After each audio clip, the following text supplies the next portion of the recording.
Good evening, everyone, and welcome to the Black Intellectualism Movement. I'm so thankful that you all are joining us tonight.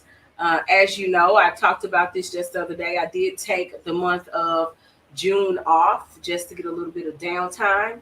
And, because the support for the Black Intellectualism Movement grew so quickly, it really ended up being much more than I expected, which I appreciate and I was very excited about.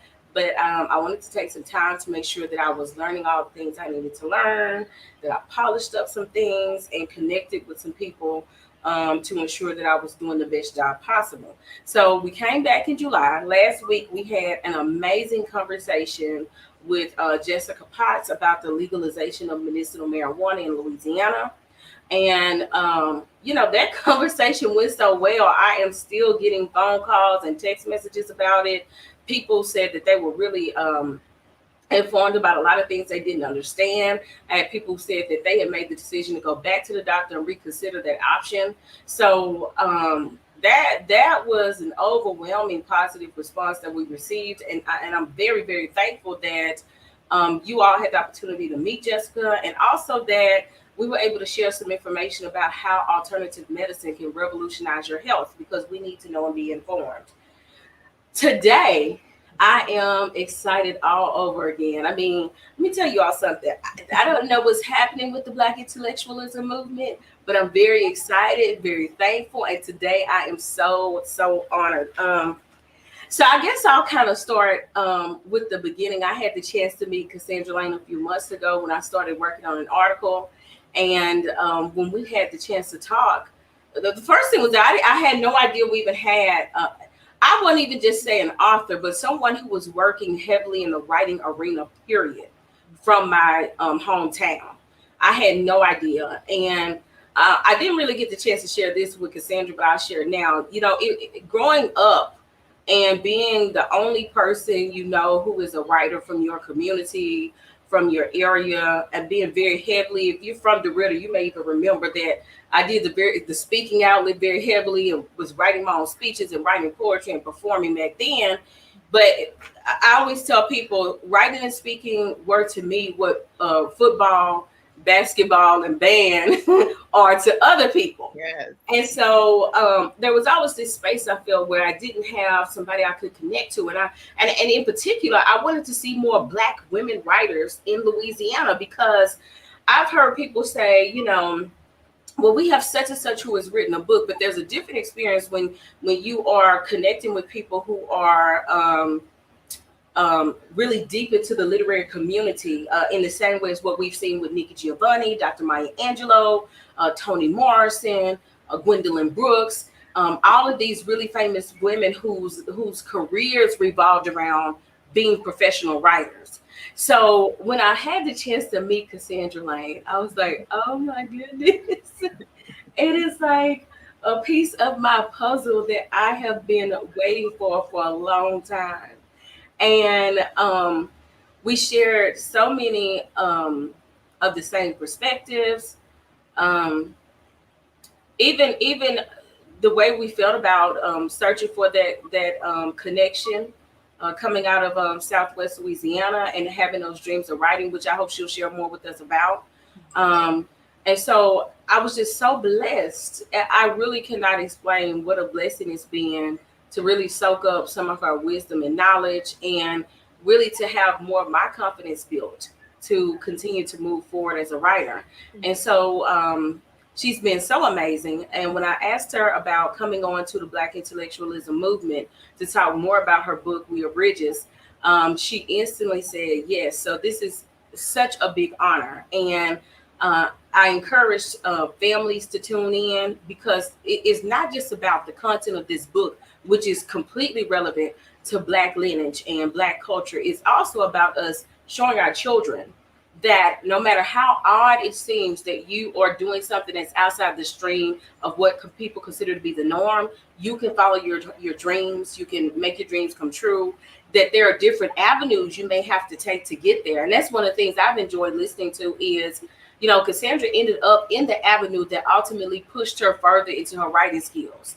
So I think it's so important for us to have this conversation, to share it with our children, to believe and encourage them, no matter how unique their perspectives may seem to us. If it's part of what their calling and destiny is, then they will experience success.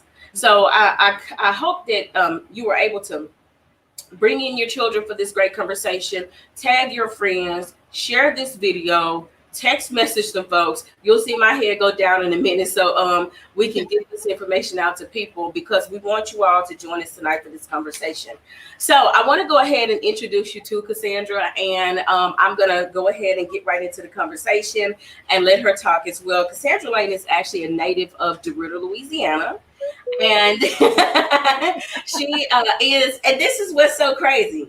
I live in Monroe, and she is a college graduate of ULM. That's where she got her bachelor's degree in journalism. She also worked for, now what they call now, I think, the Hawkeye. She said they used to call it the Pow Pow back in the day. NLU, and we know that that's culturally inappropriate and a bit, not in the best interest of respecting other people. Exactly. So they've changed it since then. From there, Cassandra actually went on to work for the News Star. And from the News Star, she went to New Orleans and worked for the Times-Picayune for some years. Eventually moved out to Los Angeles and got her her MFA, so Master of Fine Arts, from Antioch University. She worked for the Los Angeles the baseball. I'm sorry. The Dodgers. I've been doing so well. So many places. I was like, which one is she starting with? But yeah, that was one of them. The Los Angeles Dodgers. She worked for the Los Angeles Dodgers as a parent liaison. Is that correct? As a community manager. Community relations manager. And is now editor-in-chief of the Los Angeles Parents magazine. Most importantly, she has recently shared with us her first book, a memoir called We Are Bridges, which explores the real life story of her family's heritage and her coming to life experience as a woman who makes a life-changing decision that ultimately leads her to what I would say is one of the happiest places in her destiny. And as you all can see, my book has been up, so that shows you what I've been doing, baby, reading and marketing. So I've enjoyed so much of this book. And just to share a little bit more about that, Cassandra said that she actually entered this novel in one contest, won first runner-up for it, decided to put the book in a second contest that was part of a publishing company deal, won that contest, landed the publishing deal, and it's been all the way up since then. And I'm so, I enjoy telling that story. So I'm going to go ahead and turn it over to Cassandra. Is there anything you'd like to say before we dive into the conversation? Oh my goodness, Jamie, I'm just so excited to be here. As you know, I've been talking since the book came out, and so many interviews, but this one is so special to me. Even though there's an age difference and we didn't end up going to school together or know each other, at the same time, it's been so special to just talk to a homegirl. We've now had a few conversations, of course, just virtually, but when it's a homegirl, you just feel it, whether you met or not. And then for it to be a writer, a fellow Black woman writer. I didn't know about you either. Yeah. And, you're talking about me, but you've published multiple books. And you're an educator. You're a mom to a son as well. And you exude such joy, such positivity, so creative. I'm still in the middle of reading your book, Trekked, your last book that came out during the first year of the pandemic. And it is amazing. It's also dog-eared. I'm writing wow. So many things that I can connect to. And I now see what you were talking about in terms of some reflections between the two books. Yes. Yes. So I'm interested to be in conversation about that even more later. I'm just, I wish we always knew that we loved reading and we were writers as kids, but there were no examples. I didn't even read my first Black writers until my second year of college, when I saw in the catalog at ULM an African American literature class, and my mind was blown that these writers existed and had existed before even I was born, many of them. So it's so nice to be in touch with you, to read your work. I, of course, had met a lot of writers in New Orleans, which is a great, proud city. A lot of Black writers there, but again, no one from the smaller towns, Monroe and DeRidder. So I'm here to support you. Thank you for your support. Thank you. Thank you. Thank you. And I appreciate this so much. And I think that that's being one of the most wonderful things is feeling like I have joined this community of support as well. That is a learning place, that is a support system, an encouragement system.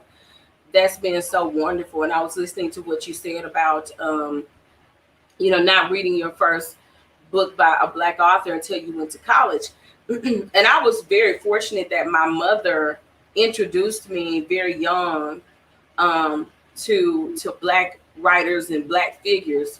And I always share that. And I think part of it was because she too, quiet as it is kept, my mother is actually very talented in the performing arts. Wow. So I think she always had an interest in that. But I don't think that I fully came into understanding the power and the beauty and the amazing gift of Black women writers until I was in college.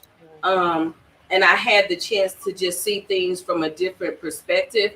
And I felt like the intellectualism level was pushed a little bit different. I had a little bit of that in high school. You and I both talk about having Miss Roberts as a teacher, right? Who kind of pushed that envelope of intellectualism. And I wrote an essay about her. Yeah. But I think that even more digging happened once I was outside the confines of where I'd grown up.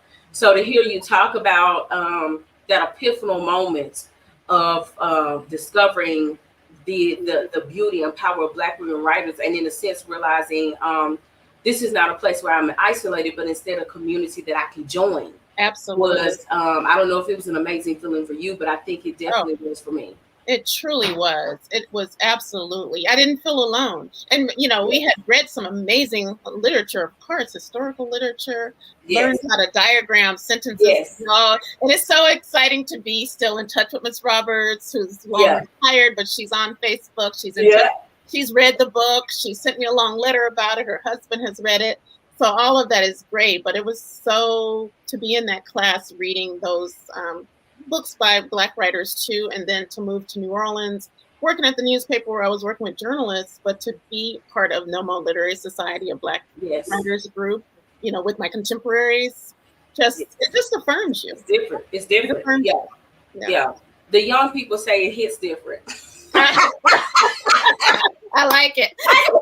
It hits different. It does. So I'm very excited. I want us to go ahead and dive into the questions because I carve out an hour and a half, but you and I already know that if it's left up to us, we can go all evening. I know. Oh my God. So the first question that I have says, it took 20 years to move this book into publication. Do you feel the time was necessary to fulfill the journey of this book, or could it have been finished sooner? Wow. Good, hard-hitting first question. I don't wish that on anyone, 20 years, right? So I think yes and no. Yes, because I just wasn't, I would say at least a good 14, 15 years I needed because I wasn't there yet emotionally, with the confidence. But I think I could have wrapped things up a little bit sooner over these last few years. But, my life is very full. I work full time. All of my jobs have been related to writing, very demanding. I've been a mom now for 14 years. I'm married. Have a social life. So my writing has always been in little chunks. I used to get up very early in the morning, around 4:30 when it's still dark and everybody's still sleeping. So I don't have a chance to spend a whole lot of time on writing because, around 6:37, it's time to start getting ready for school, for work. So part of it's just logistics. But a deep part of it, and things that I look back on and I regret wasting some time. I regret not having the confidence that I needed. So a lot of it was working through that emotional stuff of fear, of shame, guilt, all of those emotions that are really at the end of the day useless. So I think I could have reached out to get some help in dealing with those as I was writing, so that I didn't self-sabotage. Because I love to revise, and I know that part of it was me getting caught up in the revision stage, Right. hanging on, because hanging on means that you don't have to release it. I'm so glad that I finally started sending it out, and that it was ultimately published, because it's just been such a big burden lifted. A worthy journey, huh? Yeah, and the shame is gone. Some of those things the fear is gone. It's been a leap forward. So I'm going to ask you another question. Did you find that the fear you harbored, the anxiety you harbored, when you look at it now, was the mountain you thought you had to climb as big as you imagined? I don't think so. No, and it certainly was not as important as the positives. What the book has meant for people, what it's meant for me and for my family here in the home, even with the discussions with my mom. So that fear is nothing, and even any opposition is nothing compared to the larger purpose, the larger story, which I think is both creative and spiritual. I think that so many times, what you talked about in terms of fear, that's why I wanted to definitely kind of pause and graze through that area, is true for so many people. Um, and that when it comes to making any type of decision or change, I know for me, you and I have talked about a lot, especially in terms of moving forward into the writing arena and conquering some of those personal battles and dealing with some of the trauma you dealt with. Sometimes we look at it and it looks like Mount Everest does, Mhm. when Mhm. it's really just a hill you can ride your bike over. Right, Um, right, right. and on the other side of that, what you think is a forest is really an enchanted garden. Mhm. That may have a few thorns here and there. Yeah, That may have a couple of pricks along the way. some But grass snakes. yeah, the beauty of it overrides all of it, like you said. So I think that in sharing that part of it, you give light to a lot of people who are still sitting there, regardless of what their mission is, who are still sitting there saying, I'm scared to make the move. I'm scared to leave this job. I'm scared to um, make this leap of faith. I'm scared to major in something that's unconventional. I'm scared to start this secondary company. I'm scared to leave this relationship. I'm scared to relocate or whatever it may be. Um, but on the other side, as you said it's being just such a beautiful journey that's being worth it. So I love that. I Mhm. love that. So I guess I'll go to this question next, okay? Okay. So as I read We Are Bridges, which is an amazing book, Yeah. and I want to start by saying one of the things that I loved about it is the whole idea of lineage and discovering your family in order to discover yourself, because I believe that that is one of the greatest struggles for people of the Black community, that we there's so much that we don't know about our families, Right. and it's not just because of the separation through slavery. A lot of it is because it's also buried in trauma that Absolutely. our families don't talk about, Mhm. that they don't feel comfortable speaking about. And so digging is necessary. Uncomfortable conversations are necessary. Um, and so that's one of the things that I love so much about We Are Bridges. And every time I think about it, it's like, in order for us to be the bridge from the past to the present, we have to know what is flowing in that open space. Wow. What things are there. So every time I think about you giving it that title, I literally see you on one side, your ancestors on the other, and all those areas of unknown are now finally, are flowing through there, but we can't get to the other side, Right. Right. right? Love Until that. we are actually able to connect with those people and talk about those things that flow underneath that bridge. Mm. So, Mm. um, I love that about the book. So, and we had this conversation a little bit as well. As I read We Are Bridges, the word freedom kept resonating with me throughout the book. Just the idea of freedom, freedom. When Mary leaves after her husband passes away because she's trying to dig herself out of the pit of the loss of birds, she is trying to discover a sense of how she can take care of this baby, and feel okay about it because she's struggling with that. When your great grandfather is struggling as a black man, I think about when he got stopped out there in the country, and after the man hit him, and they have to go to court. The element of freedom again, even though it's not in the same way, the element of freedom is presented again.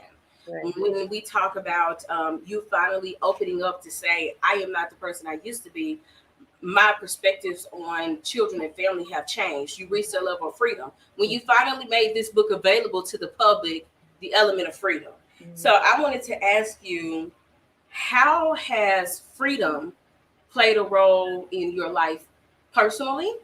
And how did it play a role in this book as you were writing and developing it? That is so deep and so powerful. I think as a child,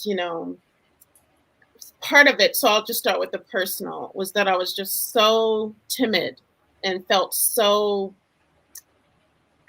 frightened of everything, including my own voice. We grew up in a very strict home. And so, and poverty, all of the struggles that I saw my mother and family go through. My mother, just after her divorce, just bound by all the financial burdens. So one of the first things that I remember wanting as a child was to one day get out of poverty and have financial freedom.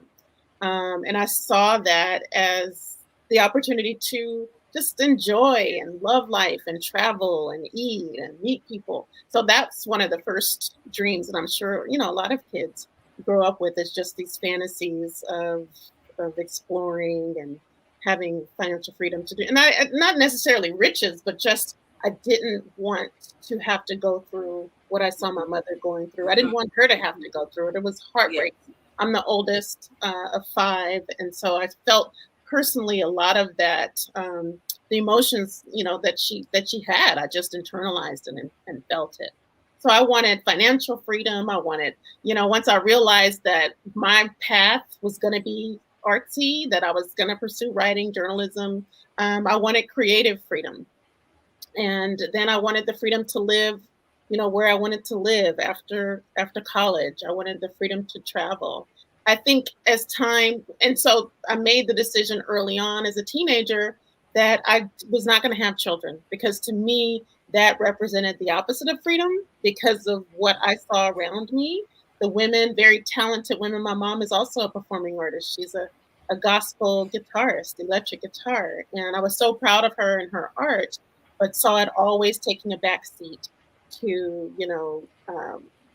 child rearing, to working at her government job where she put up with so much and was so underpaid and always looked over and passed over for the promotions. And so in my child mind, I associated having children with more burden, yes, more bondage. Yes. So that's why I made that decision early on, is that this is not for me. I love kids. I love my siblings. I can maybe help other people, but that's not my path. But you know what? So often, and motherhood is a huge part of this book. Like, I would say 70%. I don't have any measuring tools by which to give that percentage. So I'm gonna just sling that one out there, okay? According to the Jamie Mays research percentage. I like it. Which is so interesting because it didn't start off being that. They didn't start out being that, but so many elements about it are motherhood. Your mother's story, your story, generationally, right? Mary's story, and honestly, how throughout this book, being a parent was presented as bondage. Yes. Mary was most likely pregnant with my grandfather, my mother's father, when Bert was lynched. Yeah. I mean, the horror and the tragedy of that. Having to carry life when the love that created that life with you is lynched. Yeah. So yeah, to me, it just was not appealing. Yeah. I mean, it's and the ironic part about it is, and a reason why this book is so important is because there are so many women, especially women of color, who view having a family as restricting them, instead of being able to see it as I can still live a fulfilling life and have children. There are a lot of women of color who are not able to see the full beauty of having a family, because we are taught that once you have your kids, which is true, you absolutely do make changes and adjustments. Absolutely. But there are changes and adjustments that you should be able to welcome. And it's also the greatest thing I've learned is that in living my journey, my child enjoys getting to be a part of that journey with me as well. And for years, we have not been taught that. We have not been taught that. But our children absolutely love to see the parts of us that are very real and honest, because it is enlightening and uplifting to them. And then we teach them good character traits. We teach them how to be inspired and motivated, and we give them wings to fly. And with anything that's worth it, we always have to make a sacrifice. We make a sacrifice to go to school. We make a sacrifice to clock in every day. Right. We make sacrifices for your creative babies. Yeah. I mean, yeah. I think that the cost people often associate with motherhood is so grand that it makes a lot of people feel restricted, or that if you don't do things the way that society says you should, then you are not a good parent. And I don't care what anybody says. As women, we don't ever want to be labeled that way. So there are many women who either fear motherhood or delay motherhood, or in some cases say, I don't want to have a child. So one reason I feel that your story is so amazing is because there are so many women who need to know that there is freedom in you following your true heart. Yes, whatever that is. Yeah. There's freedom in that. So, and what I was going to say too is that, over time with age and maturity, I realized, and I think there's a part in the book that talks about this, that freedom is not some destination. It's not some magical place that you're all of a sudden going to get to. I think that, as a young person, sometimes that's what we think. But it's an active, a daily active thing. Whether it's, the freedom in my day job to do certain things, the freedom to pay off these bills so that I can, to save enough money so that I can pay off these bills and have a little bit more, disposable income. So it's daily choices. And it's a daily refreshing of freedom, and then looking at how it can change. Because one thing that I've viewed before, childlessness as freedom, and now I embrace, like last week, my son and I took a last minute trip to New York City. To be able to financially do that last minute, and to see and experience the city through his eyes, I gained so much. It was so enriching to me. So I see it as it's not a destination. It's a constant daily act, and there's freedom in just accepting that. I think even the concept of how we raise children has had to evolve so much as well, right? When I heard you say just now, getting to see things through his eyes, and being able to view our children not as people who constantly have to be under the strong thumb of authority, right? But as individuals who need positive nurturing and support, and want to be listened to as well, while we guide them, of course, and at times definitely have to put discipline in place. But I realized very early in motherhood, like, the more I felt I had to be the strong arm of justice every single time in motherhood, the more frustrated I felt. Absolutely. The more frustrated my child felt. And so when I reimagined how I can guide my child, hold my child accountable, put discipline in place as needed, but also focus on the joys of each day, it helps me to completely look at parenting differently. And I always wanted to be a mom, but I was really concerned that the joy of motherhood would be taken away from me by having a traditional mindset of what motherhood was supposed to look like. So Wow. listening to you say that, looking at it through his eyes, and seeing that that childlike innocence is so valuable to us as adults that's a profound point. That's amazing. So let's go to this question, because this kind of ties into what we were just talking about a little bit. The element of painful motherhood experiences is presented several times in We Are Bridges. When Mary is mourning the death of Bert while pregnant, your mother experiencing several failed relationships and becoming pregnant in the midst of them, and your hidden pregnancy as a teen. What are some things you feel must be done to reshape how Black women should be able to feel during their pregnancy experience, or you can say women in general? What do you think what do you think can be done? I think, especially specifically Black women, just seeing positive images of us pregnant, of us, as young mothers. And luckily, there's some amazing groups, and that's the beauty of social media, that people can really take ownership of the story and change those narratives. So yes, our rates for Black maternal death, that's sky high and off the charts and ridiculous, and it's a crime. So dealing with that truth and tackling that to change that and reduce that, while at the same time showing the beauty of Black motherhood, showing the beauty of Black women pregnant, the joy, working with Black doulas, with midwives who are coming to around these women to support them through their journeys to motherhood. I love what groups like or companies and organizations like Loom, for instance, here in Los Angeles, which is co-owned, co-founded by a Black woman, what they're doing around maternal health, sexual health, the images, because we all know that, especially in this country, imagery it dominates, and so how they're changing the narrative by just beautiful photography of women pregnant, also in the middle of childbirth, giving birth.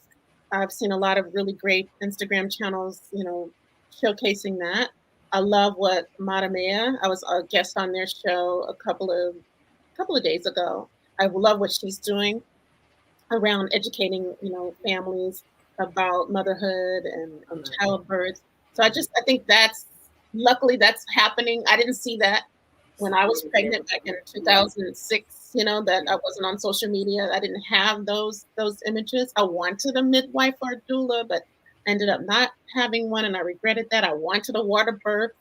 Um, but so many women. One of my former high school students, who's now just turned 30, she just had a baby a couple of weeks ago, and she had her doula. She found a nonprofit group that's local, that's all about coming, supporting I Black women love through, it. yeah, supporting Black women through their pregnancies. And she was like, "Oh, there's no way I'm going to a hospital and risking losing my life having this child."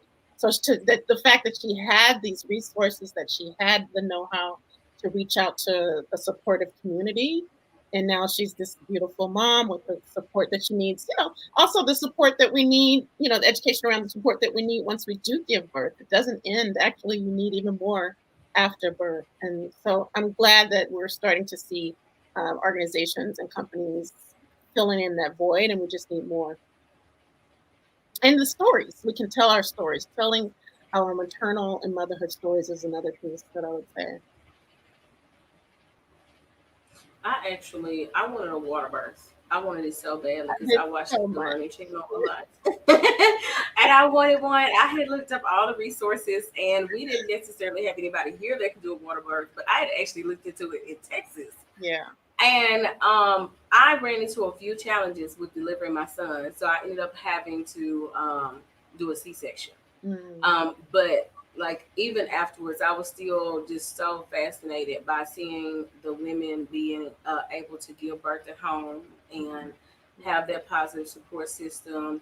And it seemed like the recovery was just so much better because they Oh were my in a gosh. more positive mind state. Right. And it was more like, it reminded me of the elders with Mm. community and Absolutely. love and support. Mhm. So what you said about that is so good.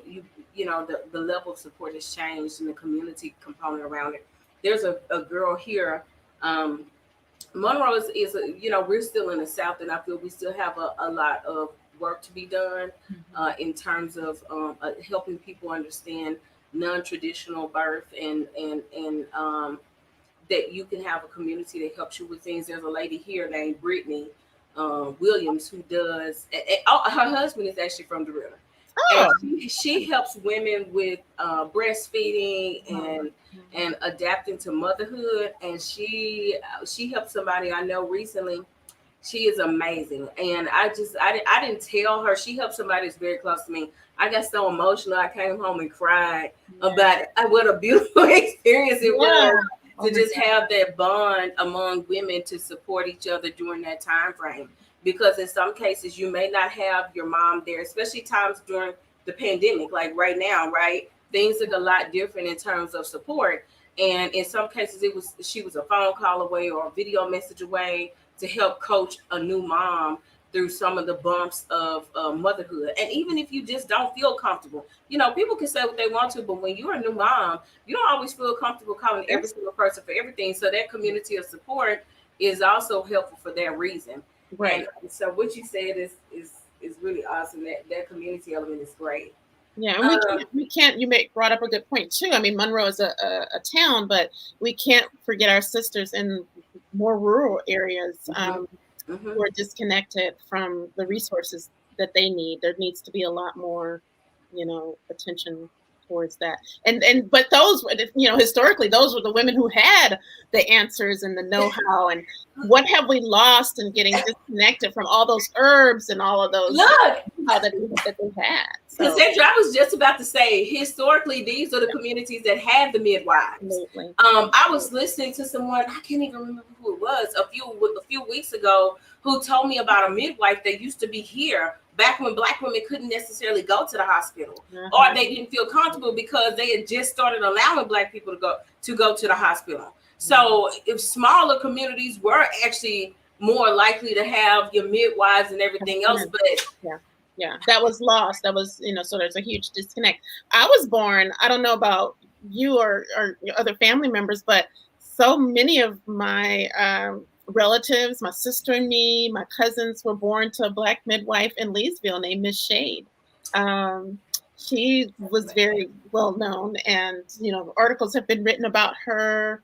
And I think my mom said it was $75 to have me, or $50 to have me, $75 to have my sister. I wish we those prices. This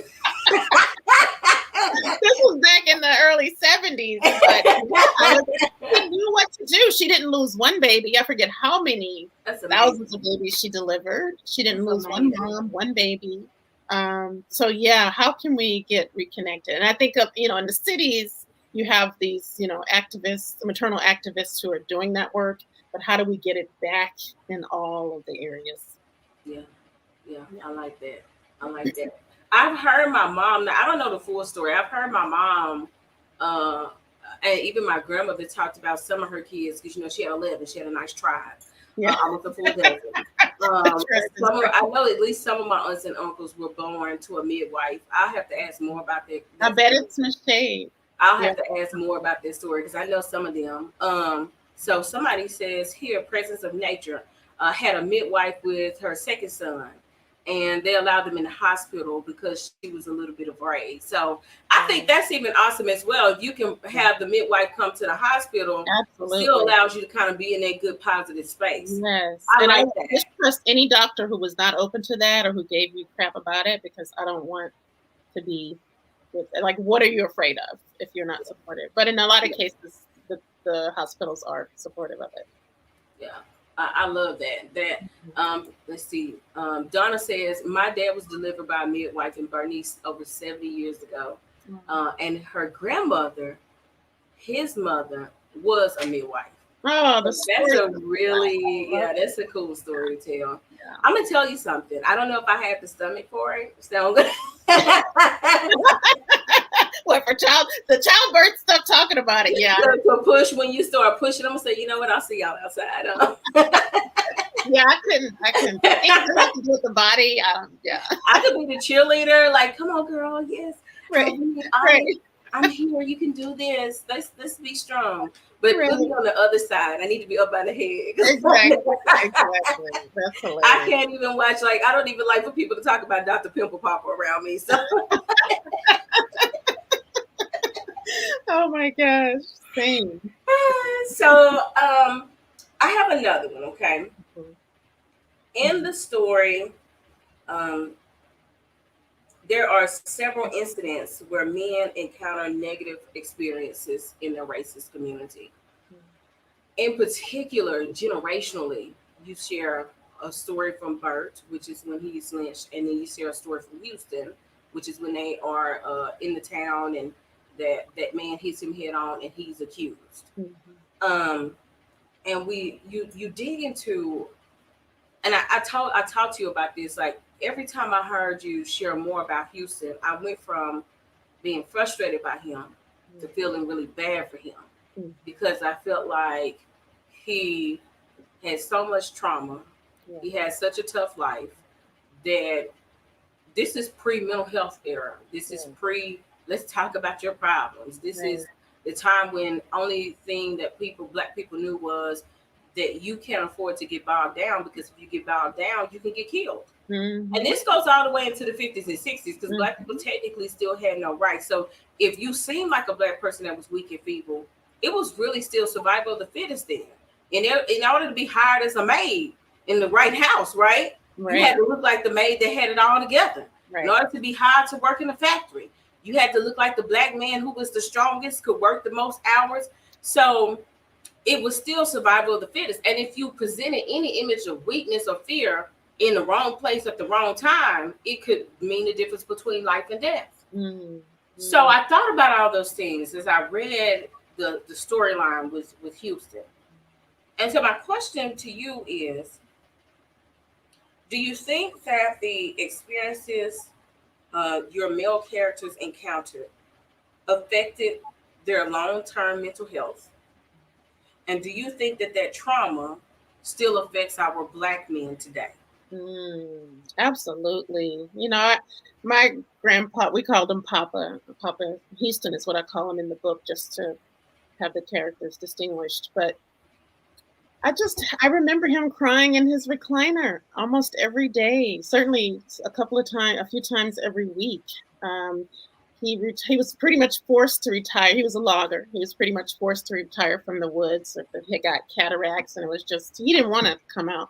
But he didn't have anything else. After he came home, he didn't have any hobbies. He didn't have any other passions, and he didn't quite know what to do with himself. So I think that was very heartbreaking. And so he would eat breakfast that my grandmother cooked. And then afterwards, because I hung around the old people, I had siblings, but I was always snooping around them. For you. Knowledge. After breakfast, he would go to his recliner, his green recliner, and just sit there and just reminisce about the past. And it always ultimately ended up in tears, sometimes rages, anger. And so I think, he was deeply depressed. We didn't have the language for it then. But he was deeply depressed, even though he was a joyous, happy man when company came over. He loved to pretend box. He kind of looked like Red Fox. One of my cousins called him Red Fox.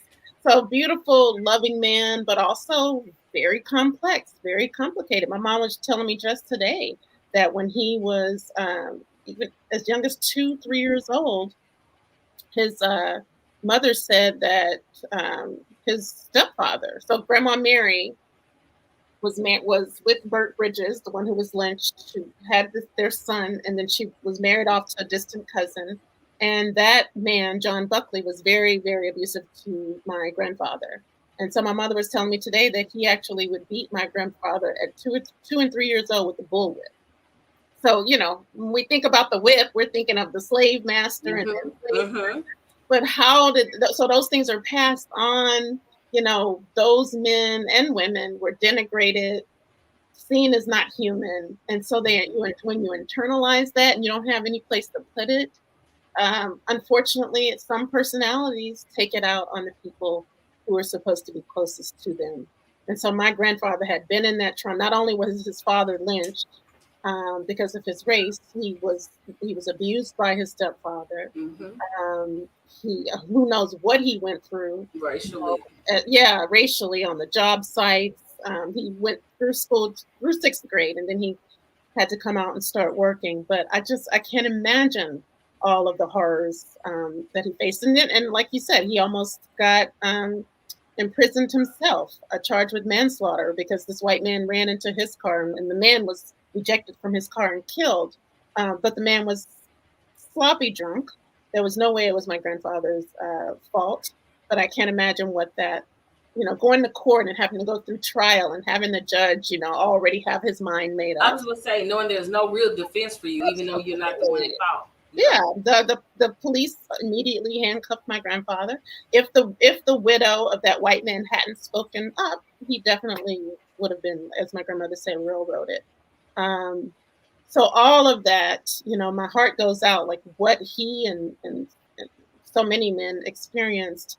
But it's a very complicated situation to look at also some of the pain and hurt that they caused. Yeah.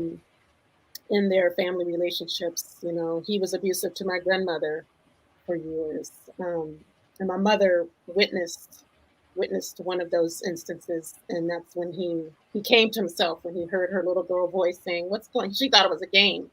He was chasing my grandmother because he was mad about her asking a simple question. And he turned around, after he heard his daughter's voice, and he just broke down crying, just and apologizing. It's like he was possessed or just, and her voice broke him out of that, and he was so ashamed. And she didn't, I don't think he, tried to hit her again.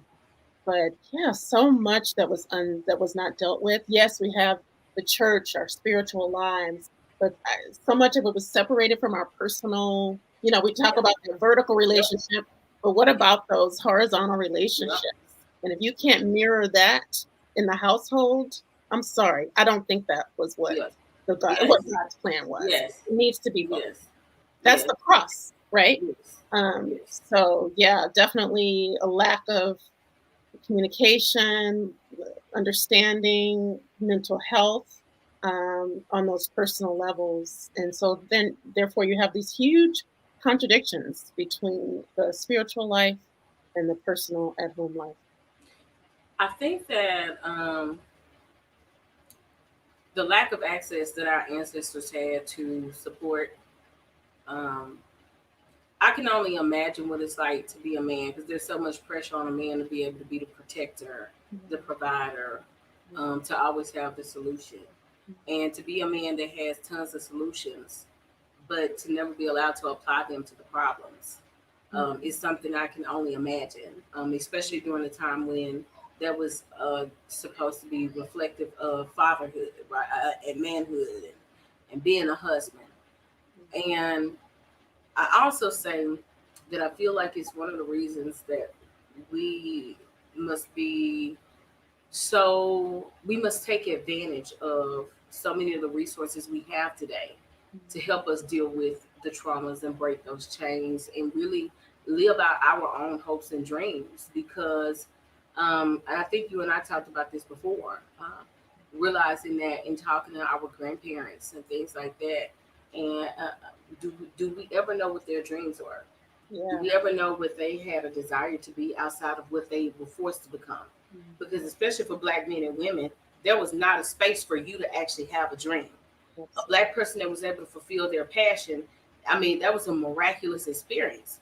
You were really a diamond in the rough, really a rare experience. I don't think we talk about that. When we talk about Black history, the older I get and the more I study history and look at the depth of things that I've seen and learned, Black towns being buried underwater, under lakes, Black towns being burned down and massacres every time they got a little stability. It's like, let's burn this down, let's tear them up, because we tear it up because we don't want them to have anything.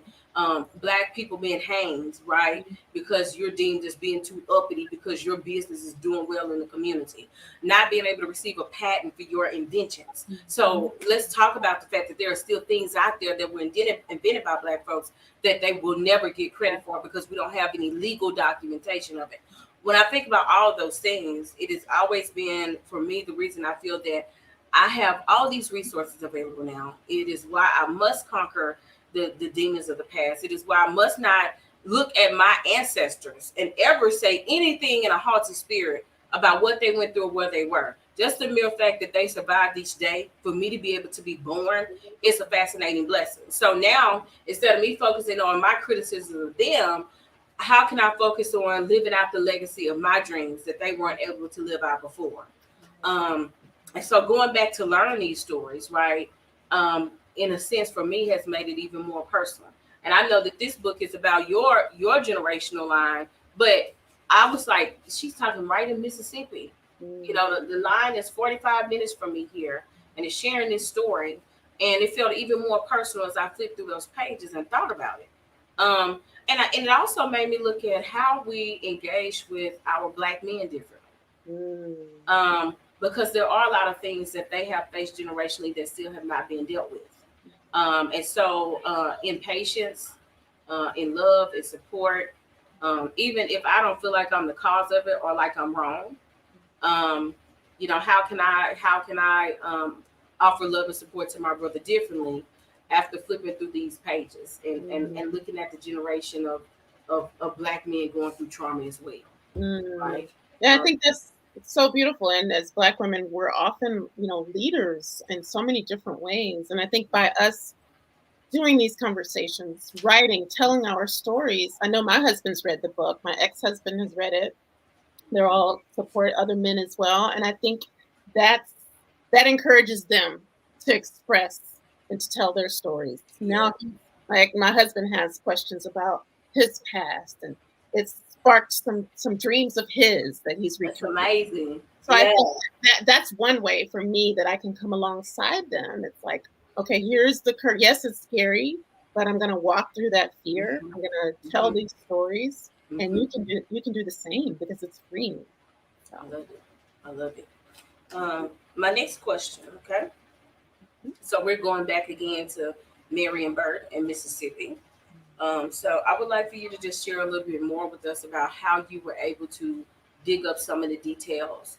I know that in writing these memoirs, many times you kind of have to stitch together things. So how were you able to go back and start digging to find what you do know?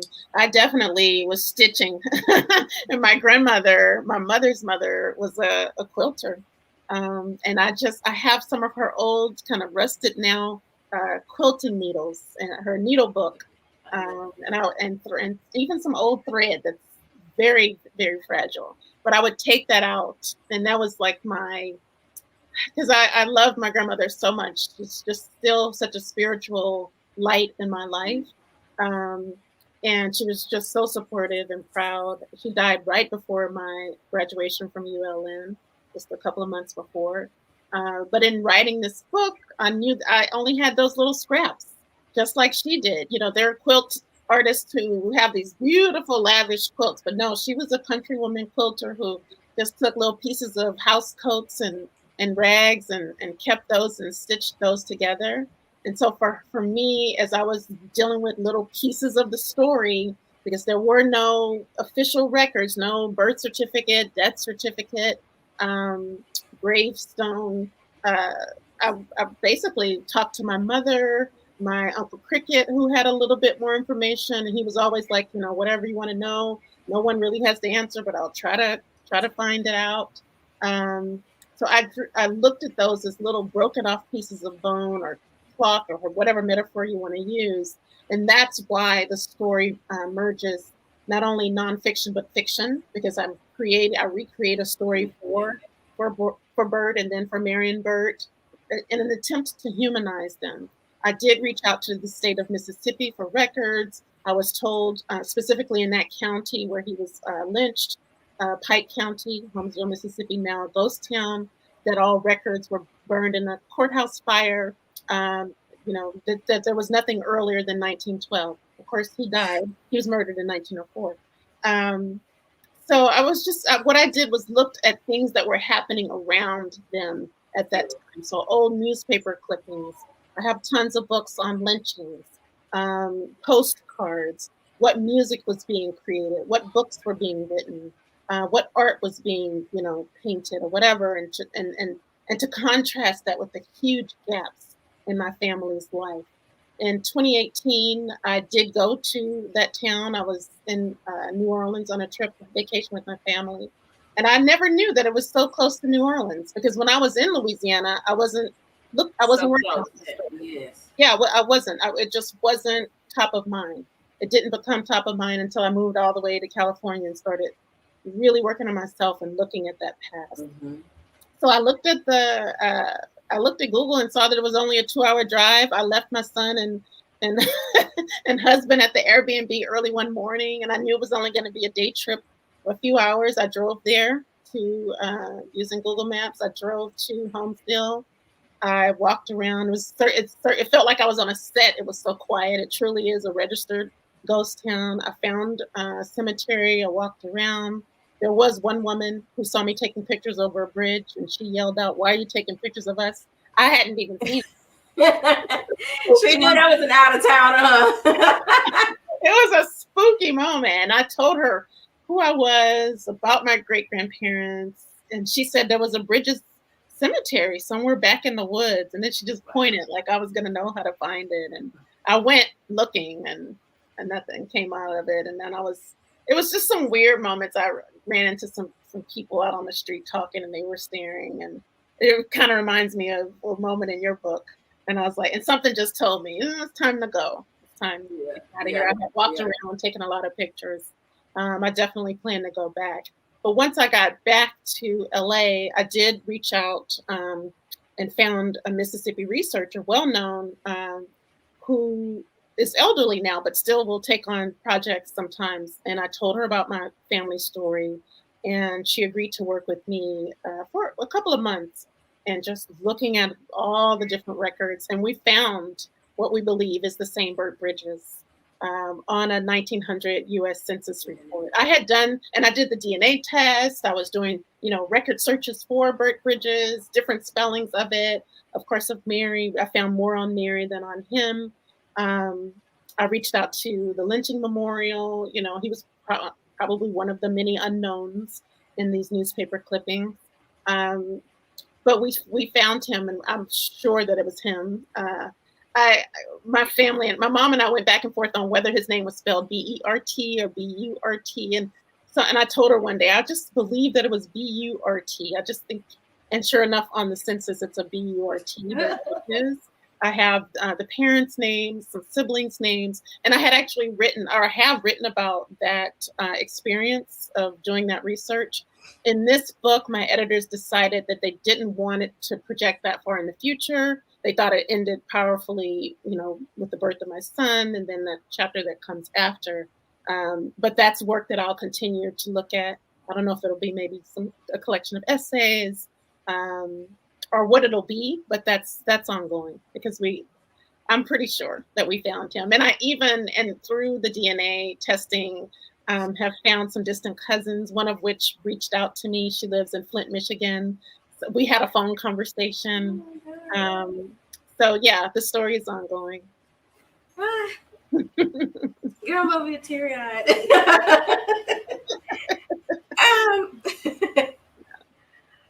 Because there's just so much work to be done. Yeah. And the more that I've had time to dig into our ancestry line, I realized what a miracle it is to find our people. And my mother and I have been on the conversation. We lost my grandmother last year.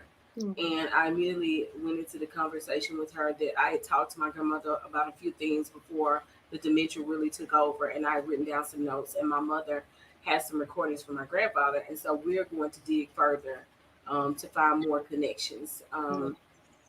But every time I think about what it was like for the ships to leave the coast of Africa, and the fact that on those ships you literally have mothers and children and husbands and wives and who were separated in different countries. Mm-hmm. That's what people never really talk about. A mother may have gone to Spain.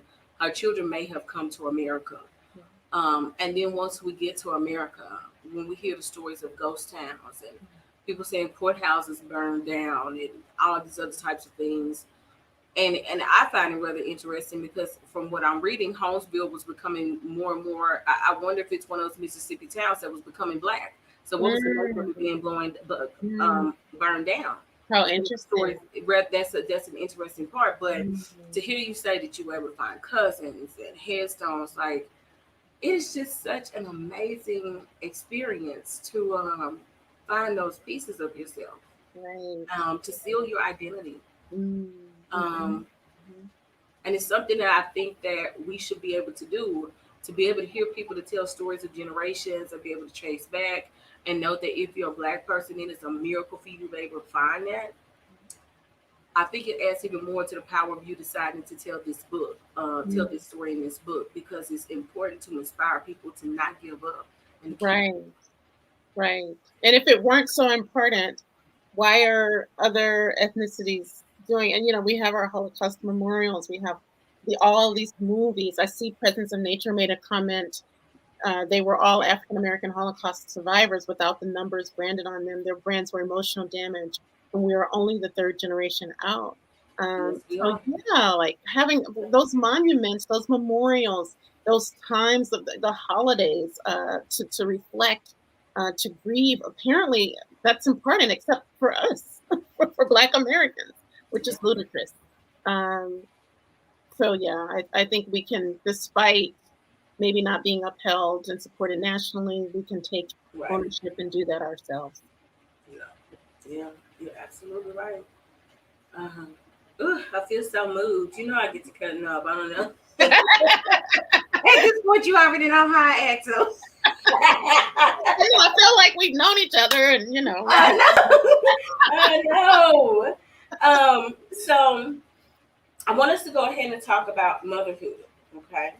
okay. Um, what made you change your perspective ultimately on motherhood? Wow, and it wasn't a defined, clear moment. I think it was a series of things, some outside of my control. But I will say this: we moved out here, my ex-husband and I. I had just turned 30, and again, we set up our lives to just be focused on our art. Me with the writing, him with photography. Our apartment was set up that way. Um, but after I graduated from the MFA program, I started teaching at a high school in Highland Park. And it was an alternative high school where teens were in for misdemeanors, felonies. The good thing was that the classes were small, and so I was an assistant teacher working with my mentor teacher. And even though the kids were bringing so much baggage and so much pain and trauma Mm-hmm. with them, I got so close to those kids. Outside the classroom, there was one point where I had to go to their, therapy sessions, and I learned what they had been through, what they had, committed, whatever. Um, but it brought out something in me beyond just teaching, Yes. maternal sense. I started going to, their basketball games, their football games. Um, and I started journaling because of that experience of teaching those kids, it's particularly those kids and what they had been through, what they were going through. But then seeing, so much defense, but then working through literature, through music, because I brought in Curtis Mayfield and all kinds of stuff. I think was so great is that we had the freedom to do stuff with the Yeah. curriculum, that you might not in a traditional school, and to see those barriers that they had coming down, and it's like they're babies, they're in pain, they're afraid. It just pulled out something in me, and I started journaling. I journaled just ferociously, especially back then, about why I had made the decision. Had been through therapy um, in my late 20s, so had that language to keep like asking myself questions, peeling back the layers. And I realized that I loved people's babies. I always was asking to babysit friends, I wanted, to be around children and babies. When I was in New Orleans, I put up a chalkboard on the front porch to try to attract the neighborhood kids to come over. And there was one. Yeah, I love when you share that. Yeah, I love when you there share was one family that came by every day, which I was like, okay, I didn't mean for you guys to come every day. So beautiful. We put on porch plays. We did international food festivals. It was just something that I guess was a natural part of me. I remember my ex-husband, after and we're still friends, but when I did get pregnant in another relationship, he said, I always knew that you would be a wonderful mother. Yes, when we got married, we both said we didn't want children. He said in the back of his mind, he wondered, will Sand, my nickname, change her mind at some point? He said, you're so good with kids. I can see that in your heart. And I was like, wow, really? I really believed myself when I said I didn't. And I think that it was true. I didn't believe that I was supposed to be a mom, but I started dissecting, and I don't believe all women are supposed to be. Freedom of choice is my philosophy. Right. But from my own growth journey, my healing journey, changing my mind on that, I think it was just destined. Do you think it was just a sense of conquering fear and letting go of whether you felt like you deserved a chance at that type of joy after the abortion? Wow, I hadn't necessarily connected, because when I had the abortion at 16, 17, I really shut down that part of my body and my breath. That's how I was able to go through, my family didn't know. My mom was pregnant at the time. I just couldn't see myself burdening her. There was already so much shame around, her pregnancy at that time, and gossip and just mean things being said about her. And here I was. So I was very ashamed, very disappointed in myself. And so emotionally, I just put up a wall. And I think disconnected my brain from my body in that way. So yeah, that's interesting. I hadn't really written about that, thought about that. I hear you continue to talk about, as you can see, I have gone ahead and started crying. I don't even get embarrassed anymore. Okay, I'm sorry. So many times I feel that when it comes to certain components of our life, sometimes it's like we feel we gave it up, but really it's just so deep rooted in fear. Wow. That we have suppressed it and we cannot see ourselves getting there. Yeah. And who would have thought that going into that classroom and having those kids just come draw on the porch as something you would do for them ended up being something that was something you did for yourself. Yes, absolutely. Because I could have completely, kept myself away from kids so that way I wouldn't know how we interacted. But something, but despite the fact that I was a full-time journalist, I was super busy. Something still wanted me to reach out to these kids. Yeah. So, and I didn't know it was going to lead to motherhood. But exactly, you didn't know. Spirit knew, God knew, and despite myself, for me, what I thought was that I wanted to not. I felt like I had made the decision based on not only fear but also resentment. About the past, my father, a lot of responsibilities. And I was like, I don't want to have anything to do with that. That's what I thought. And so I remember writing in my journal, even if I never become a mom, I just want to make sure that my future decisions are not rooted in resentment and anger. That was a lot of what, and at that time I was I was forgiving my father for not being there, things that he had. I was in a place of, I was doing a lot of research on forgiveness and how to forgive, because that's been a big issue for me. I found the International Forgiveness Institute. I was looking at their steps. It's like grief, it's a cyclical thing. Again, for some people, it's not this magical destination. It's something that you really have to work on. So I was in that mind frame. And then I had a dream. I forgot to mention that. I had this recurring dream of this little girl. Um, I had a oh, is that my mom? Yeah, yeah. Wait, go ahead. I wanted to make sure to post that one so you can see it. I had this recurring dream of this little girl, and that's when I started. I believe in the power of dreams, and I started opening first my mind, my spirit, and I think eventually my body opened to the possibility of giving a birth. And I think, and I was a so-called late, what is it, advanced maternal age. I got pregnant at 36. I don't believe in that. Yeah. And today women are having Exactly.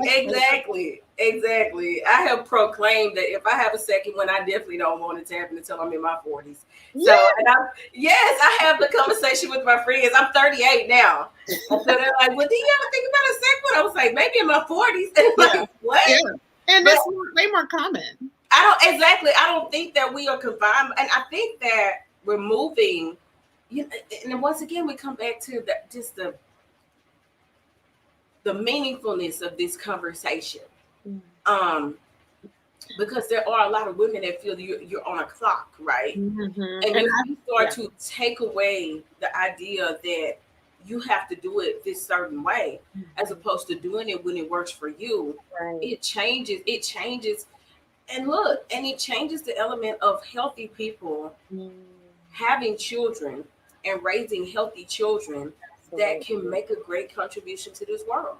Absolutely. And I think that was the other piece for me, that I did not by that point feel that, my life was going to be stolen from me. I had done a lot. I had experienced a lot, and I did feel like I wanted to contribute. I mean, being a teacher, I was able to contribute in that way, but I just thought, I thought back to those kids. So many of them had been abandoned by their families, and I wanted to, I don't know, a piece of me just wanted to reach out and help shape a young child from a young age.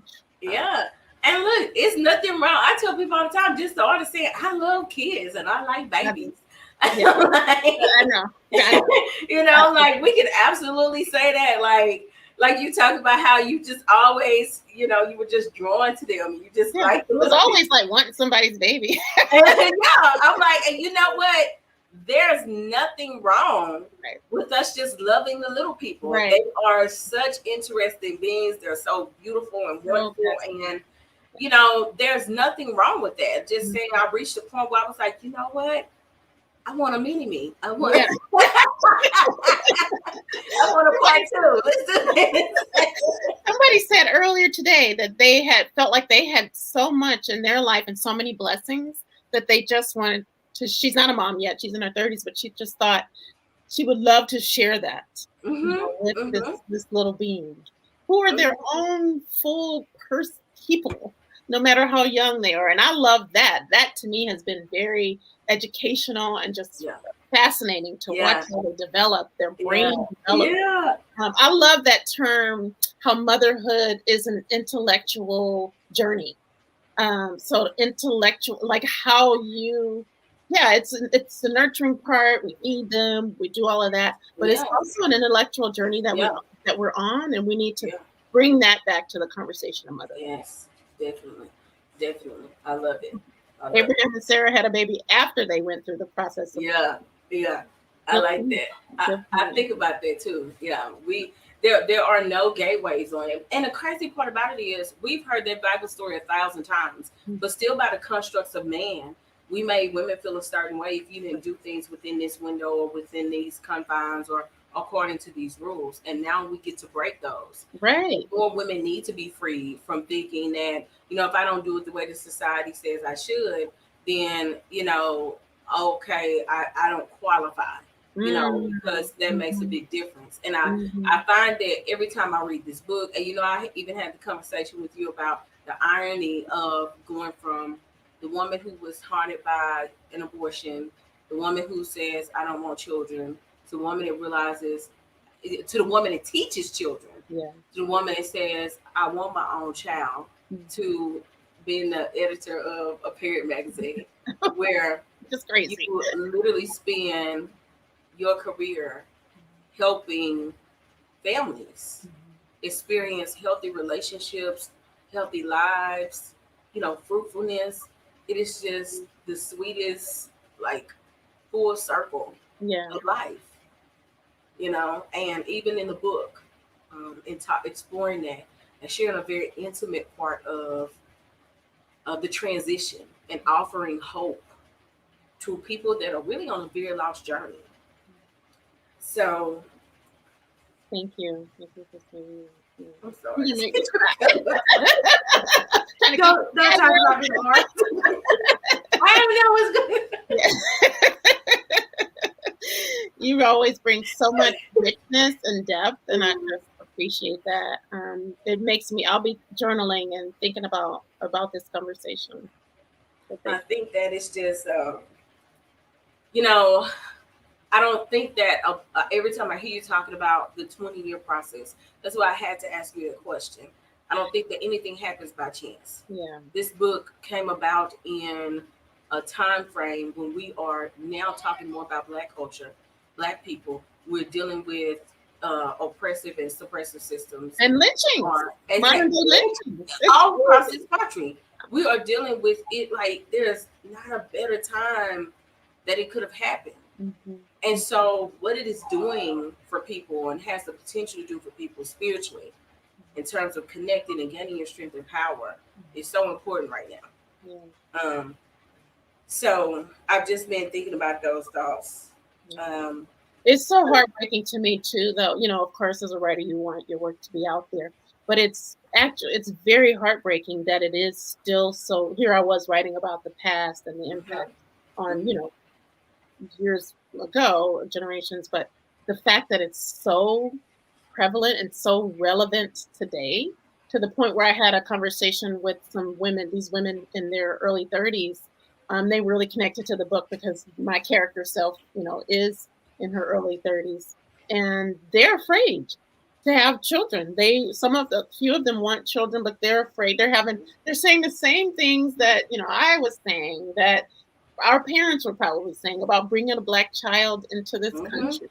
And I just cannot have, this is not what our forefathers and foremothers fought for, envisioned for us. And I cannot believe that these are the fears that people are having in 2020s when it comes to deciding whether or not they want to become parents.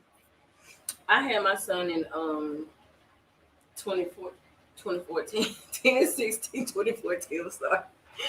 I remember getting close to my due date and having so much anxiety and wishing that I could carry him longer, because I said, once he comes out, that is it. I am not the ultimate safe haven anymore.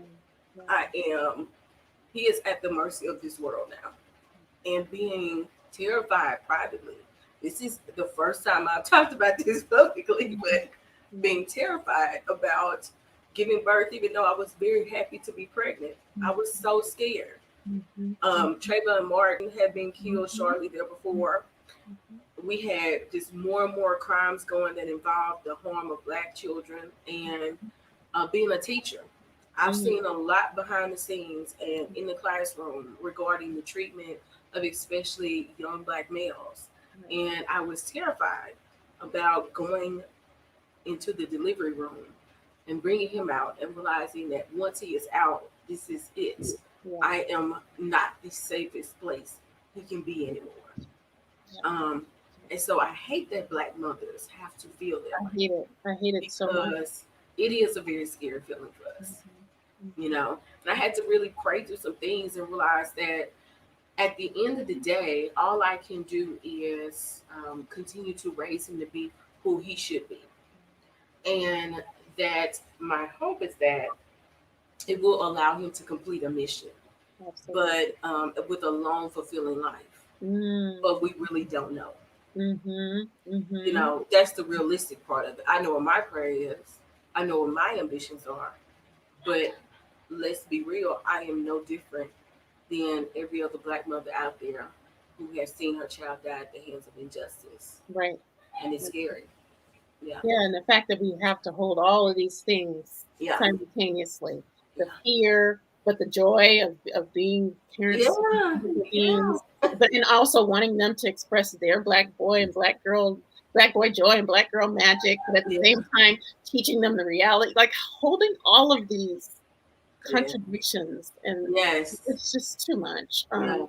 I've said to my son, sometimes Dad and I want to just take you and just leave the country, and not that it's necessarily so great in other countries. As we continue to learn as well. Right. But at the same time, there are places where it's been better. It's felt better, and so many of our ancestors did leave from in the literary world, art world, etc. I said, but that's we still have family here. We still have friends here. We still have community here. And us leaving does not diminish the fact exactly. that Yes. So what is the relationship? What is the responsibility? Yes. There are no quick fix answers, except that this country needs to stop killing us. That's what needs to happen. Yes. And the prayer for me became that perhaps my child can be one of the game changers and one of the revolutionaries, right? And so it takes conditioning to remove yourself from that sense of fear, and to focus on simply what you are raising your child to be every day, which is an example of love and humanity and kindness and support and what we want to see this world be like. So you're right. And when you talked about Black folks who left the country, I thought about me and James Baldwin, Richard Wright, who left to go live in other countries, and you're absolutely right about that. Yeah. Well, James and Baldwin always said, he loved, it was a love-hate relationship, but he left, he lived in Paris, but he came back, and he always felt that responsibility and that connection. So, I have a sense that if we left, I wouldn't be able to just cut that umbilical cord, because we've created so much here that we're proud of, and it's ours. Yeah. And I think about that as well too. Like, I'm just as entitled as the next man. And the thing about it is, if I leave, what if my child decides to come back, right? Yeah. So advocacy work. Yeah. And I feel definitely as writers, we have some of the strongest advocacy work because we leave a written record. Right. And a record that goes out, right, to the world about what we need to see and what we believe in and what we are advocating for. So in a sense, in bringing your son, giving birth to your son, you're also continuing to be a public advocate through your pen for what you believe in and what you know must happen for him to be safe and be allowed to be free. So that's a good conversation piece. Next question. What advice do you have for young girls who are looking at their future with fear of stepping into the unfamiliar?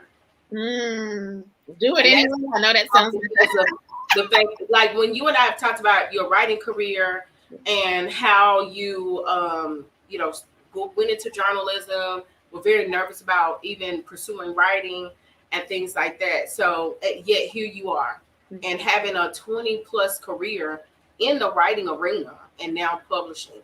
So what would you say to young Black girls, especially?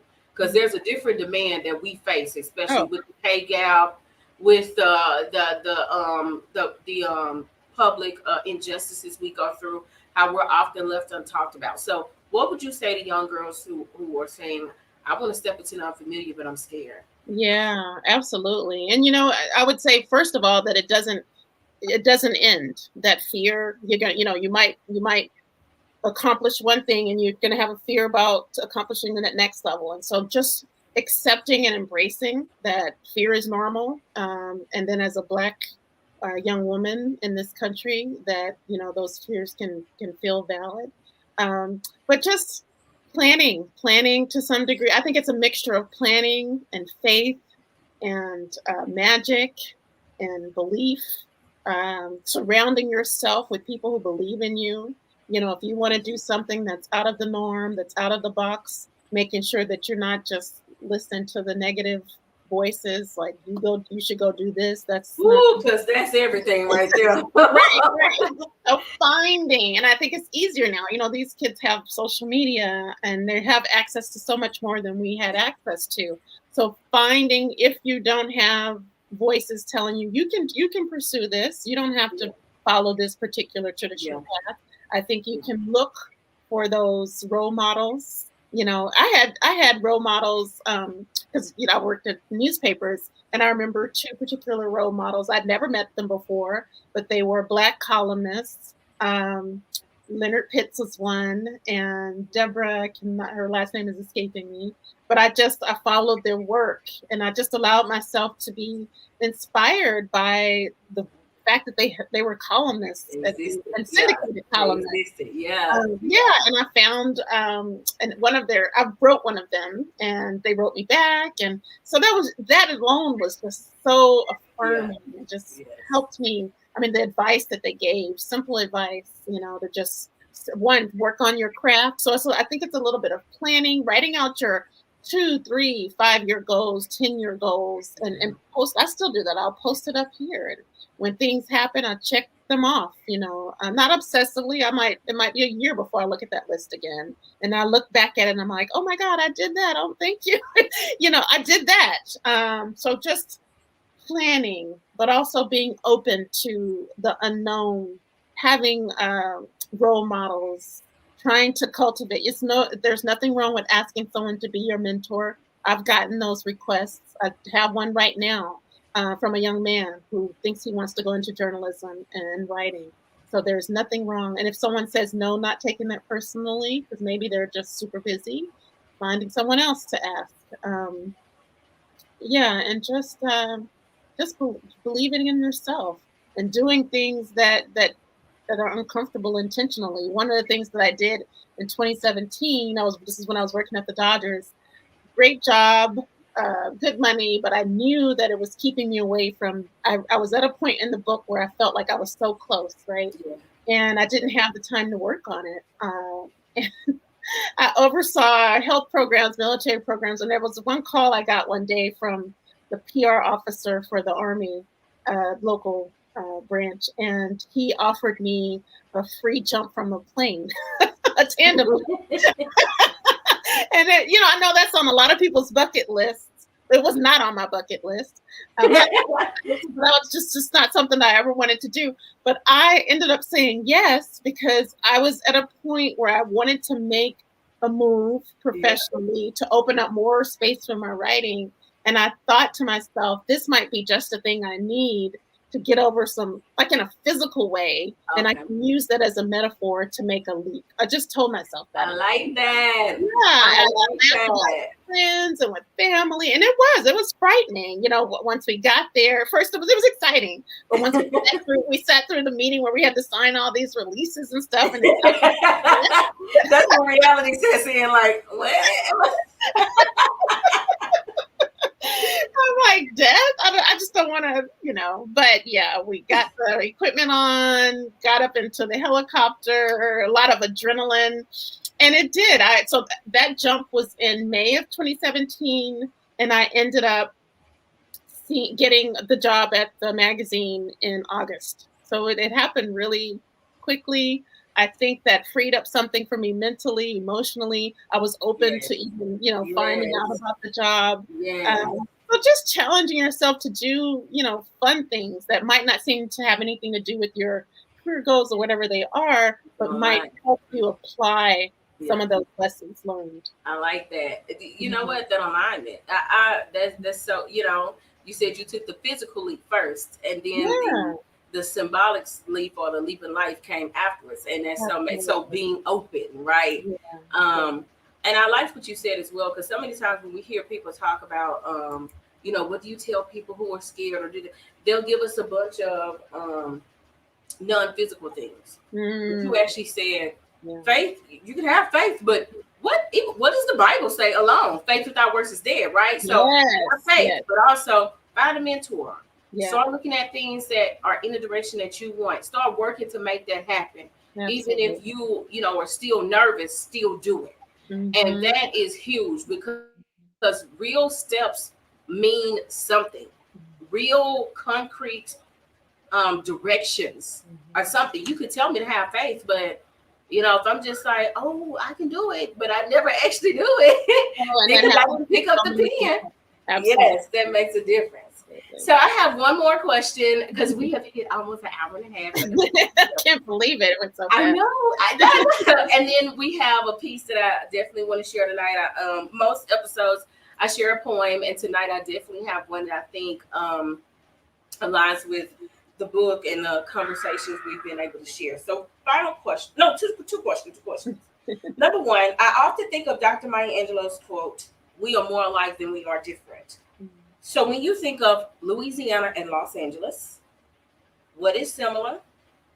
What is different? How has living in these areas helped shape who you are today? Yeah, wonderful. So I was in Louisiana until 30, I think I mentioned earlier. So I really am steeped in Louisiana culture, and that's who I am. Coming here was so I'll start with the dissimilarities. It was such a shock. I would first for me geographically. New Orleans is such a chocolate city, or was at the time before Katrina. But it's such a chocolate city. I moved to a neighborhood that was mostly white, heavily Armenian. I learned about the Armenian stories. There was a lot of elderly women. So, yes, they were a different culture. Many of them didn't speak English, but there was something about some of the women that reminded me of my elder women, their cooking and their sisterhood. And I became friends with them, even with some of them who didn't speak English. Because I would go to the park across from our apartment and write, and they would just cling to me. And I ate some meals. They taught me how to make, rose water lemonade. So yeah, things were different. And then geographically, I loved, Louisiana is wet and moist and mosquitoes and humidity. And here it was very bad. My skin suffered at first, but it was also beautiful in a different kind of way. I love hiking. I love nature. So being able to climb to the top of Griffith Park or whatever mountain and have that 360-degree view of the city it just opened up some levels in my brain that I didn't even know were closed. And in Louisiana, things are flat and you're not looking at the world in that way. And I think experiencing that was very exhilarating for me. And also it helped me look back at my home state in a way that I wasn't able to do while I was steeped in the culture and the geography. And it's, of course, through vacations, you can do these things. You can go on a hike, but living here and having to learn the land and getting lost, all the different cultures, all the different types of people, that was very enriching and broadening. It's a very airy place. It's desert-like, but I think also for me, mentally, it's a place where I wrote more. It was very mental for me. But what I appreciate about Louisiana is that it's got those deep roots and the richness. And despite what happened, I know where I came from, and that anchors me. So yes, I think, and then you have to think about the Louisianian. And during the Great Migration, most Louisianians came out west. And I didn't know really much of that history until some years later. Yeah. There's a huge LA to LA connection, as they call it. There's even an organization called the Lala organization, and they put on the Lala Festival, where it's like, there you'll see lots of Creole and that's cool. Yeah, and so now I live in a neighborhood where a lot of those Louisianians settled. We have a snow cone shop down the street. We have Orleans and York po' boys, and just so many things that remind me of home, and I'm able to share with my son. And I've met Louisianians since I've been in this neighborhood, especially. So it's been so weird to me because I actually, when I moved up to this part of Louisiana, I met several people that had lived in Los Angeles at some point. Huge Monroe. I'm like, so that's still very interesting to me. Matter of fact, one of the ladies I met when I first moved here, Miss Gallo, lived in LA for like 20 years. Yeah. And she always talked about, how much she loved that experience. Mm-hmm. And then at Grambling, I like the number of people that come from Los Angeles to go to the Grambling, have the HBCU experience, and then you find out it's because they have parents or grandparents that were originally from here. And so you're absolutely right about that. That's just so so cool to hear you say, I'm here, but I still have the ability to connect with people from home. So you still get the feeling. And when I don't go to New Orleans, like I'll at Mardi Gras, right down the street, I can walk to it. Is La Louisiana restaurant every Mardi Gras. They have a big old party. That's so cool. It's not like being in New Orleans, but it's the next. Right. Still gives you that feeling of home. Right. Yeah. Right. I like it. Mm-hmm. So last one. Do you have any more books or stories planned for us in the future? I hope many.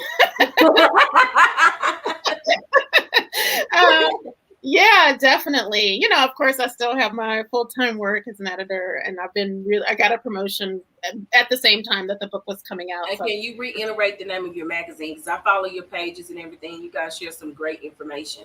So thank you so much. Still follow the pages. Yeah, absolutely. Thank you. It's LA Parent Magazine. It's 40 years old, or 41 years old. I've been there for 4 years. But yeah, I have a project, or maybe two, that I'm, kind of finding time to kind of squeak out some little pieces here and there. I joined the 1,000 Words of Summer challenge, where for 2 weeks. So the challenge was to write 1,000 words a day, not editing yourself, not censoring yourself. And I luckily did it with a couple of other amazing women writers here. And we checked in. What made it great was that we checked in with each other. So we had that accountability. This is what I did. We didn't always hit the 1,000 word mark, but I know that I have some rough pages that I'm looking forward to going back on. There is definitely, We Are Bridges inspired some other thoughts. And so one of the projects is kind of an outgrowth of that. Yeah, I love it. Yeah. I love it. Well, I want to first thank you so much for taking the time to come on today. Cassandra has had some really big interviews, you all. NPR, you go ahead and name them, because I don't remember the name of the ladies out of New Orleans. And so NPR New Orleans, NPR syndicated. It was such a treat to do the NPR WWNO in New Orleans, because Susan Larson, who interviewed me, I didn't know her. We didn't know each other personally when I worked for the Times-Picayune, the New Orleans newspaper at the time. But I remember just like admiring the work that she did, because she was the books editor in the living section. And I just thought that was so cool. I was a new reporter doing the hard news, school board stuff, like things like that. But I imagined one day being in that section and to have her call my publisher and ask for the book. And then she read it so quickly, and then she emailed and asked for an interview. I was just like, it was special, super special. But yeah, lots of podcasts, the Orange County Register, the Wave newspaper, more that's coming out. It's been a busy few months. She has been very busy. So I'm very thankful that you were able to take the time to do this interview with us today, or with me, for the listening audience today. Of course, it's been enlightening. I'm even more thankful that we've been able to build a bond in a relationship that I pray will continue to blossom and grow, because I've just been in such awe. I'm very thankful for the experience of meeting you, and especially at this moment in my life, which we've talked about off camera. You just know when God aligns some things for you to encourage you and to say, trust me in the process. Yes. Me at this moment. So I'm going to encourage people also, of course, check out this interview and share, but check out her other interviews as well, to listen to Cassandra talk about other elements of the book and her journey and her experience. Please follow LA Parent Magazine and order your copy of We Are Bridges, which is on Amazon. It is an absolutely amazing book. I told you, I've written all in the margins. Every time I talk to Cassandra, I'm pulling out pieces to discuss. And so look for us as well to be rolling out a piece soon about the conversation. And guess what, you all? It's not even the same questions. I bet Cassandra didn't know I had more questions I could ask this year. Your questions are phenomenal. I have to, because I've been through the other interviews, and now today it's, and somebody, Zakia says, rich conversation, and that's you. That's your richness. That's your skill as a writer, as a storyteller, yourself as a Louisianian, as a Black woman. But yeah, those questions are totally different from the ones from today. Thank you. I will be following up with you in regards to some other things, you guys. We are definitely working on some things in the background. So please just stay in the mix with us because it's essential that people have the opportunity to actually lay eyes and touch hands with Cassandra Lane because it's vital that we also inspire other young Black people in Louisiana to follow their dreams and to write, to tap into their gifts and to move forward with it. The poem I want to share today is called Grandmother's Story. And I chose this one. I'm getting my feelings. I chose this one because I wrote it as a tribute to my grandmother, who I told you we lost back in November. But it's about the importance of telling our stories and creating legacies. And every bit of what I feel your book is about, which is discovering ourselves and honoring the people who came before us and recognizing their sacrifices and the things that they went through. And so when I was sitting here with you, I was like, initially I was contemplating one on sisterhood. And I said, grandmother's story will be much better, writer to writer. So this is our closing piece today, you all. I thank you all for tuning in. Thank and you. so I'm going to share that one with you, okay? My grandmother told me she quit school in the 8th grade. The cotton needed picking and the kids needed feeding. And in those days, that's just the way things was. She chuckled a little and then asked if I could teach her to read. I reckon I can read, but I just don't understand much, she told me. And a tear rolled down my cheek for the many ancestors like my grandmother, whose heads hold more stories than their hands can write, whose fingers curve around pens that write words they can barely pronounce. Oh, grandmother, so often have I taken advantage of the way 3 and 4 syllable words roll off my tongue with ease. All the times I opted for less words with more pictures because my vocabulary was large, but my patience was short. How many times have I abused the beauty of language, using it to harm or belittle or destroy others with the same words you could barely read? How selfish of me to boast of the things I knew with no regards for the things you didn't. And you worked in the fields for me, so my hands would never know the pricks of cotton bristles. So I would never know the weariness of long days and short nights or a fifth season called harvesting. And there's no need to teach you because you are the teacher, grandmother. So I shall read to you until my throat dries up and cotton fills my cheeks the way it used to fill the cotton sack you dragged between your fingers for me. I will read until my voice cracks more than your knuckles after a long day of cooking for 11 kids, your husband, and the white family who barely paid you enough to feed yourself. I will read so loudly that my ancestors will know my freedom is ringing. For every book my ancestors were denied, I will read for you, grandmother. And then I will tell your story. I will write until arthritis cripples my fingers the way it made yours lock up from scrubbing floors and hand washing clothes. I will write until I have given every last ounce of energy, like you did so many days and nights for me. I know times have changed, but history remains the same. And ain't it funny, grandmother, that you can barely read the book, but you tell the story so well. Wow. So I felt that that is a true reflection of what we're aiming to do in keeping these legacies. I hope that you all have enjoyed today. I certainly have. And I hope that you guys have an absolutely great rest of the evening and a great week. And we look forward to seeing you all next month. Thank you.